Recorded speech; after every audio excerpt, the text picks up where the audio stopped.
আমাদের স্বামীরা সবাই মাঠে ঘাটে, কেউ তো চাকরি বিশ্বাস করে না। আমাদের জয়পুর মানে সবাই গ্রাম, গ্রাম মানে চাষিবাসী। তাহলে আমার স্বামীরা যে ঘরে যে শুবে, কোথায় শুবে? আমার বরেরা চাকরি করে না, যে এসি আছে বা ইনভার্টার আছে ঘরের মধ্যে শুয়ে থাকবে। আমার বর মাঠে ঘাটে, রাত্রিবেলা অন্তত শোয়ার নিদ্রাটা থাকে। সে যদি রাত্রিবেলা না শোয়, কারেন্টের বিল 4000 5000 টাকা কি করে কিসের জন্য আসবে?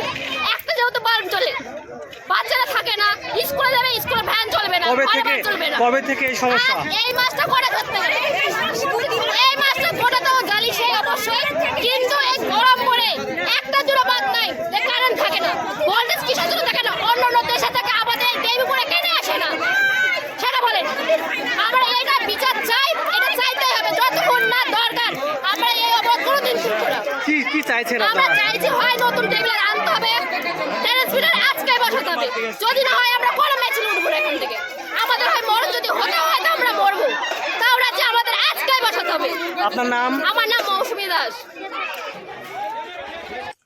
ভালো ইলেকট্রিক পরিষেবার দাবিতে পথ অবরোধ করে বিক্ষোভ সাগরপাড়ায়। সাগরপাড়া থানার দেবীপুর উত্তরপাড়া এলাকার ঘটনা। বেলা 10:30 থেকে 11:30 পর্যন্ত প্রায় 1 ঘন্টা ধরে অবরোধ চলে। গ্রামের মহিলারা রাস্তায় বাঁশ বেঁধে অবরোধ করেন। গ্রামবাসীদের অভিযোগ, দীর্ঘদিন ধরে গ্রামে ভোল্টেজ থাকে না, ফলে ঘোরে না ফ্যান, জ্বলে না লাইট। ছোট ছোট বাচ্চা বৃদ্ধদের নিয়ে সমস্যায় পড়েছেন সাধারণ মানুষ। ফলে ক্ষিপ্ত হয়ে রবিবার ধনিরামপুর ভাদুরিয়াপাড়া রাস্তা অবরোধ করা হয়। আটকে পড়ে বহু গাড়ি, যানজটের সৃষ্টি হয়।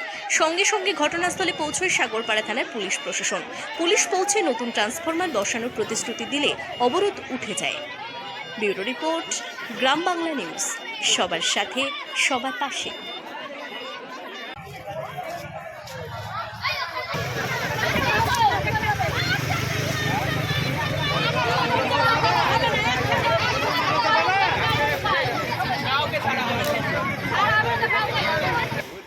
ট্রান্সমিটার যতক্ষণ না আসবে ততক্ষণ আগ পড়ে থাকতে হবে। ট্রান্সমিটার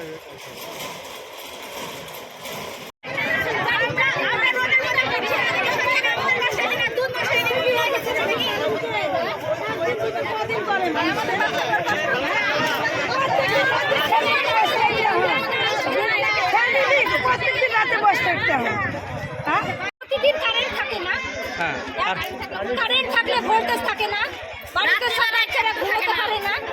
তারপরে গ্যানেশ মিটার 1 মাসের ভিতরে 4টে হলো। 163 যদি হয়, 63 দিলে পরে যেমনকার ভোল্টেজ তেমনি থাকে। 110 নইলে আমাদের ডবল গ্যানেশ মিটার দিতে হবে, নইলে পত্র অবরোধ উঠবে, নইলে উঠবে না। নাহলে কারেন্ট না উঠবে, কারেন্ট আমরা গ্যানেশ মিটার ভোল্টেজ আমরা পৌঁছে থাকে না।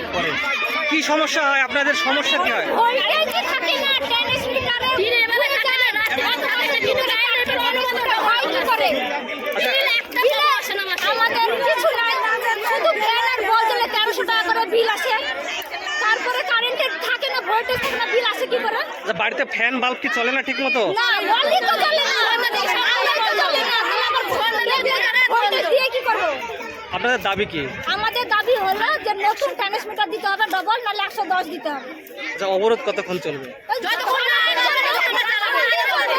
নতুন না বসাবে ততক্ষণ বন্ধ রেখে দেবো আমরা তুলবো না। আপনার নাম? আমার নাম শিল্পী সরকার।